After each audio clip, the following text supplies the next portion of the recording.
নমস্কার, রিমস রসোইয়ে সবাইকে স্বাগত জানাই। আজ বানাবো কুমড়ো পাতায় কাতলা মাছের পাতুরি। রেসিপিটা শেষ পর্যন্ত দেখার অনুরোধ করছি। এটা বানানোর জন্য 4 পিস কাতলা মাছকে ভালো করে ধুয়ে নিয়েছি।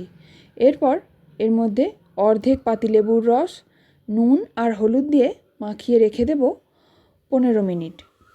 এবার আমি একটা মশলা বানাবো। তার জন্য নিয়েছি 1 টেবিল চামচ পোস্ত, 1 টেবিল চামচ কালো সর্ষে আর 1 টেবিল চামচ হলুদ সর্ষে, আর নিয়েছি অল্প নুন। এখানে নিয়েছি অল্প একটু নারকেল কোড়া আর 2টো কাঁচা লঙ্কা। প্রথমে শুকনো উপকরণগুলো আগে গুঁড়ো করে নেব। তারপর নারকেল আর কাঁচা লঙ্কা দিয়ে অল্প জল দিয়ে একটা পেস্ট বানিয়ে নেব। এবার কড়াইতে অল্প জল গরম করতে দেব। জলটা গরম হয়ে যাওয়ার পর কুমড়ো পাতাগুলো জলের মধ্যে ডুবিয়ে মিনিট 2 রেখে দেব। তারপর তুলে নেব। পাতাগুলো তুলে নেওয়ার পর সর্ষে পোস্ত বাটাটা একটা থালার মধ্যে নিয়ে তাতে 1 টেবিল চামচ তেল আর একদম অল্প একটু নুন দিয়ে দেব। তারপর ভালো করে মিশিয়ে নিয়ে মাছগুলো দিয়ে মাছের গায়ে ভালোভাবে লাগিয়ে দেব।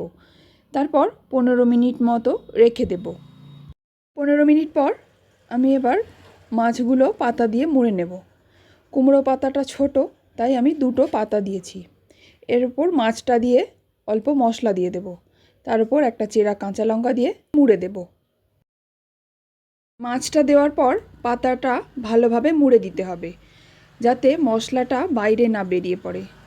আমার এখানে মনে হচ্ছিল মশলাটা বাইরে বেরিয়ে পড়তে পারে, তাই আরও একটা পাতা নিয়ে মুড়ে দিলাম। এরপর সুতো দিয়ে বেঁধে দেব। এই একই রকমভাবে বাকি মাছগুলোকেও পাতায় মুড়ে ফেলব। তারপর ফ্রাইং প্যানে 2 টেবিল চামচ সরষের তেল গরম করতে দেব। তেলটা গরম হয়ে যাওয়ার পর মাছগুলো এক এক করে দিয়ে দেব। এরপর কম আঁচে ঢাকা দিয়ে 5 মিনিট রান্না হতে দেব। 5 মিনিট পর ঢাকনা খুলে উল্টে দেব। তারপর আবারও ঢাকা দিয়ে রান্না হতে দেব। এইভাবে লো আঁচে ঢাকা দিয়ে দিয়ে উল্টে পাল্টে রান্না করতে হবে।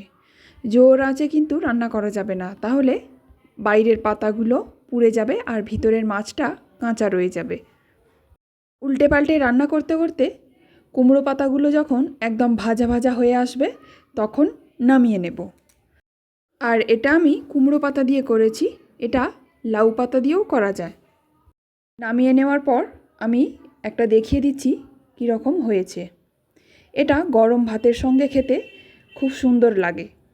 আপনারা একবার বাড়িতে ট্রাই করুন, আশা করছি ভালো লাগবে। ধন্যবাদ।